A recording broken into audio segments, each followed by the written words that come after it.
Bagaimana Bapak Ibu kok bisa sampai kita mempunyai pemikiran seperti itu? Banyak sekali pabrik-pabrik yang sudah kita hubungi, tetapi kebanyakan mereka membuat produknya itu adalah era zaman dahulu. Banyak teman-teman kami yang membuat sama, bentuknya bubuk, bentuknya cair, tetapi kami minta dari hasil pengalaman bagaimana caranya bahwa produk kami itu benar-benar bisa mudah dijangkau harganya, kemudian proses pengirimannya juga mudah, ya, dan tentunya angka gulungannya itu menjadi baik. Saya belum melihat contoh produk Mas Tino, mana Mas Tino? Mana tadi yang di plastik Mas? Produknya disimpan di sini Mas, biar kita kelihatan. Nah, Bapak Ibu, PT Global Trend Indonesia, ya, ini benar-benar berpikir sangat efisien, sangat praktis sekali. Ya. Di sini Mas Tino dijajarkan aja di dekat, ya, di sini di laptop dibuka. Ya. Oke, saya minta satu. Oke. Ini Bapak Ibu semua yang kita bikin. Kadang-kadang ketika di lapangan banyak sekali para pebisnis pertanian itu bingung melihat daripada kok kenapa bentuknya seperti ini, kecil, bahkan mudah dikantongin. Kalau kita kirim tidak membutuhkan biaya banyak, angka rejectnya hampir tidak ada. Tetapi Bapak Ibu semua, walaupun kecil, daya ledaknya ini bisa untuk menyuburkan 1 hektar lahan pertanian. Ini luar biasa. Dan ini yang memang kita inginkan. Sehingga Alhamdulillah kami bekerja sama dengan PT Bio, bahwa keinginan kami tidak seperti 5-10 tahun yang lalu. Kami ingin petani itu bagaimana yang namanya produksinya, kualitas dan kuantitasnya baik, tetapi biaya produksinya bisa tertekan rendah. Nah, hari ini kita akan sama-sama diskusi. Kenapa PT Global Trend Indonesia mengeluarkan pupuk yang memang sangat luar biasa ini? Baik, Bapak Ibu, kita akan lihat. Selamat datang di Bio Farming. Bio Farming ini adalah pupuk organik hayati, 100% ramah lingkungan, berbahan baku tanaman obat, diperkaya mikroba aktif plus makro mikronutrisi, dan diproses berdasarkan teknologi berwawasan lingkungan dengan prinsip zero emission concept. Ini luar biasa. Dari topiknya saja kita sudah sangat tertarik bahwa bio farming ini 100% ramah lingkungan dan berbahan baku tanaman obat. Banyak Bapak Ibu semua, sahabat-sahabat saya yang memproduksi sejenis sama seperti ini. Bahkan kemarin pun saya ditawarkan produk yang katanya luar biasa, tetapi mohon maaf, bahan dasarnya justru tidak luar biasa. Memang kompos, tapi difermentasi akhirnya terjadi yang namanya pembusukan. Itu bagus sekali. Tapi insya Allah Bapak Ibu semua, kalau produk kita tidak seperti itu, karena produk kita adalah bahan bakunya adalah dari tanaman obat. Masya Allah. Ini luar biasa. Dan nanti Bapak bisa melihat, atau yang sudah punya sudah bisa mencium, ya, daripada bio farming ini, ya, benar-benar sangat luar biasa sekali. Oke, kita lihat.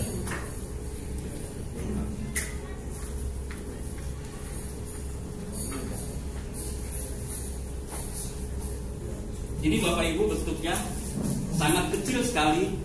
Baunya memang benar tanaman obat dan rempah-rempah, ya. Dan tentunya Bapak Ibu sudah memprediksi, bagi yang paham dengan masalah pupuk organik, bahan dasarnya sudah pasti tahu persis. Baik, kita fokus ke materi terlebih dahulu. Bapak Ibu, range ke belakang, kita melihat sejarah bangsa Indonesia khususnya di bidang pertanian, kurang lebih dalam kurun waktu hampir 40 tahun lebih, ya. Sektor pertanian kita selalu menggunakan yang namanya pupuk kimia. Tidak salah Bapak Ibu semua. Kenapa demikian? Karena memang saat itu untuk meningkatkan yang namanya produktivitas dari sektor pertanian, kita berikan yang namanya pupuk. Tetapi pupuk itu kalau kita gunakan lama-kelamaan, itu akan memberikan satu dampak yang kurang bagus. Saat itu kita tahu bahwa negara kita bisa dibilang adalah negara yang bisa dibilang surplus dalam sektor pertanian, swasembada pangan, swasembada beras, swasembada kedelai dan lain sebagainya. Tetapi lama-kelamaan negara kita tidak bisa seperti itu. Kenapa? Karena dengan menggunakan pupuk sintetis atau pupuk kimia itu akan memberikan satu akibat yang mengakibatkan tanah menjadi keras sekaligus menurunkan yang namanya produktivitas hasil pertanian. Ini adalah gambaran ketika kita terus-menerus melakukan yang namanya pemupukan bahan sintetis atau pupuk kimia. Semakin kerasnya tanah bukan disebabkan oleh hilangnya lapisan bagian atas atau yang kita bilang topsoil ini, tetapi disebabkan karena penumpukan sisa residu pupuk kimia yang ada di tanah ini. Ini sedikit pemahaman khususnya bagi kita yang sedikit belum paham mengenai dunia pertanian. Oleh karena itu, dampak penggunaan pupuk kimia ini harus segera diatasi dengan penerapan pupuk organik hayati yang bersifat pembedah tanah dan berguna untuk meningkatkan produktivitas tanah pertanian. Nah, Bapak Ibu, kita bisa melihat dampak. Dampak bagaimana ketika tanah menggunakan yang namanya pupuk-pupuk kimia. Yang pertama tentunya struktur tanah menjadi keras dan sukar sekali diolah. Kalau dulu Pak, kebetulan saya anak petani, saya suka masuk ke sawah. Ketika saya masuk ke sawah itu belum juga turun Pak, saya sudah melihat gimana caranya mau masuk itu. Celana saya angkat, betul? Karena begitu masuk Pak, langsung jeruk. Betul nggak Pak? Iya. Kalau sekarang Bapak boleh silakan. Begitu melihat tanah, nggak jauh Pak. Yang membuat dalamnya itu karena airnya. Begitu Bapak masuk, paling enggak sekitar 15-20 cm. Bahkan cuma semata kaki Pak. Ini yang membuat tanah kita lama-kelamaan itu tidak subur. Kemudian terjadi yang namanya pencemaran air tanah. Kandungan unsur-unsur biologis dalam tanah berkurang. Ada beberapa bulan yang lalu kami juga ikut yang namanya usaha, mohon maaf, belut Pak. Susah sekali Pak untuk mendapatkan belut di sawah itu. Ini yang terjadi sehingga yang namanya unsur biologis di dalam tanah pun hampir dinyatakan tidak ada. Daya tahan tanaman terhadap hama penyakit berkurang sehingga meningkatkan penggunaan pestisida, insektisida, dan herbisida yang berdampak negatif bagi diri kita dan tanaman itu sendiri.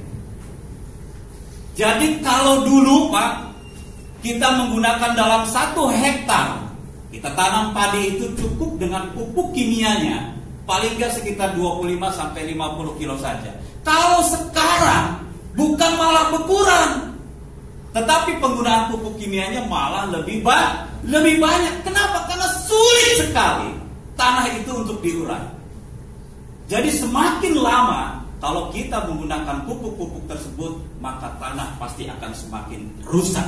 Dan ini terbukti, produktivitas pertanian semakin lama semakin menurun. Dan satu hal Pak yang membuat kita sedih, seharusnya petani itu adalah orang yang kaya raya. Kenapa demikian? Bapak boleh hitung. Andai saja 1 hektar itu kita bisa menghasilkan 11 ton, maka harga gabah berapa? Kalikan, maka duitnya sudah besar sekali. Produktivitasnya berapa produksinya? Bisa dibilang Pak. Biayanya berapa? Sehingga hasil net daripada perhitungan itu benar-benar memberikan kebaikan kepada petani. Harusnya anggap saja berhitung 10 ton kali aja 6.000, berarti ada 60 juta. Biaya 10 juta berarti ada sisa 50 juta. Kira-kira Pak, kalau Bapak jadi petani, 1 musim itu penghasilannya 50 juta, mau nggak Pak? Pasti mau. Tapi kenyataannya tidak seperti itu.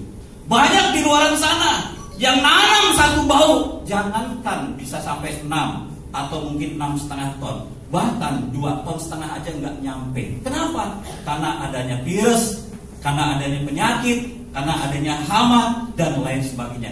Inilah tantangan bagi kita, khususnya di dunia pertanian. Baik, Bapak Ibu, kita melihat sisa residu pupuk kimia ini diperkirakan sejak tahun 69. Saya ingat benar.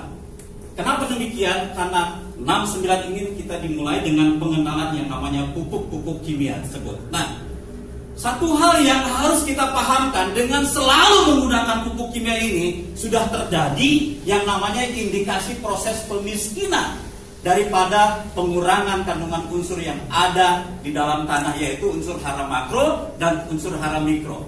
Bapak Ibu, tumbuhan tanaman ini memerlukan yang namanya 13 jenis unsur hara ini.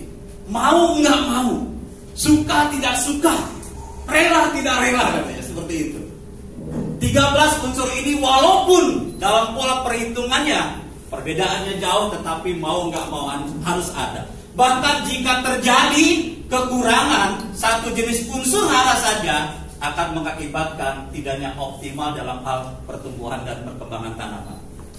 Ini apa unsur hara itu? Bapak Ibu bisa melihat. Kita melihat unsur hara esensial ini, yang pertama adalah unsur hara makro, di mana di dalamnya ada NPK, nitrogen, fosfor, kalium. Sumbernya dari mana? Dari udara, tanah, NPK, urea itu sendiri, TSP dan lain sebagainya. Kemudian unsur hara makro sekunder, sulfur, magnesium, kalsium. Sumbernya dari tanah itu sendiri, dari kapur pertanian, juga dari zat perangsang. Kemudian hara mikro yang terdiri dari baron, seng, mangan, tembaga, natrium dan lain sebagainya. 13 unsur ini mau nggak mau harus ada. Nah, Bapak Ibu, kenapa harus ada? Sama persis saya anggap, katakanlah mungkin diri kita, bahwa manusia itu untuk hidup dan sehat dibutuhkan yang namanya makanan 4 sehat 5 sempurna. Betul Bapak Ibu? Ya? Betul. Nah, sama persis. Kalau di sebelah kita ini ya, yang saya pegang ini adalah kebutuhan daripada manusia, tapi yang sebelah ini adalah kebutuhan daripada tanaman. Sama, ketika kita membutuhkan nasi, tanaman juga butuh yang namanya NPK. Ketika membutuhkan tambahan 4 sehat 5 sempurna, tanaman juga butuh. Maka ke-13 unsur ini benar-benar harus ada di dalamnya. Tapi yang luar biasanya, kita akan melihat, Pak. Oke, kita melihat di sini. Nah, kebutuhan tanaman itu diantaranya adalah mikroorganisme atau serangga yang ada di dalamnya. Ini sangat penting sekali. Udara, air, sinar matahari, unsur hara, dan ini. Kenapa PT Global Trend Indonesia bersama PT Bio membuat yang namanya pupuk organik hayati? Tidak ada lain, kami paham bahwa sektor namanya perkembangan daripada tanaman tidak luput dari yang namanya mikroorganisme atau serangga. Nah, kita lihat komposisi. Luar biasa kalau kita melihat. Udara sudah pasti besar, air sudah pasti besar, bahkan kandungan mineral sudah pasti besar. Namun Bapak Ibu semua, satu hal yang terkadang dilupakan di sini, yaitu bahan organik dan mikroorganisme yang hampir hilang, hampir nggak kelihatan. Kita asik yang namanya tanaman itu tidak jauh, pokoknya kalau bagus pasti dipupuk. Kalau nggak dikasih yang namanya pupuk kandang, tidak pernah berpikir bagaimana untuk memberikan tambahan yang namanya mikroorganisme. Kecil sekali Bapak Ibu, tetapi luar biasa manfaatnya, ini luar biasa. Peran daripada mikroorganisme tanah, yang pertama adalah menghasilkan enzim, hormon, dan vitamin untuk pertumbuhan tanaman. Kemudian mengurai dekomposer zat organik, memperbaiki sifat kimia, sifat fisik, dan sifat biologis tanah, mengatur keseimbangan unsur hara, asam karbon atau fenol yang mampu meningkatkan daya tahan tanaman terhadap hama penyakit. Saya yakin sahabat-sahabat saya, Bapak Ibu yang sudah mempraktekkan biofarming, ini kadang-kadang kaget. Salah satu contoh, tapi saya sudah praktekkan. Ternyata hanya dalam jangka waktu 2 minggu proses pertumbuhan tanaman itu benar-benar sangat signifikan. Ini kenapa? Karena benar-benar ketika produk kita ini dicairkan di dalam 1 liter air, kemudian ditambah dengan air lagi, diterapkan di media tanah, maka yang namanya mikroorganisme itu berkembang miliaran. Mikroorganisme ini bagaikan sep, bagaikan cook, juru masaknya. Maka ketika juru masaknya siap, makanannya sudah ada, tinggal diolah. Begitu tanaman disimpan, otomatis makanan sudah ada, maka perkembangan tanaman itu benar-benar sangat luar biasa sekali.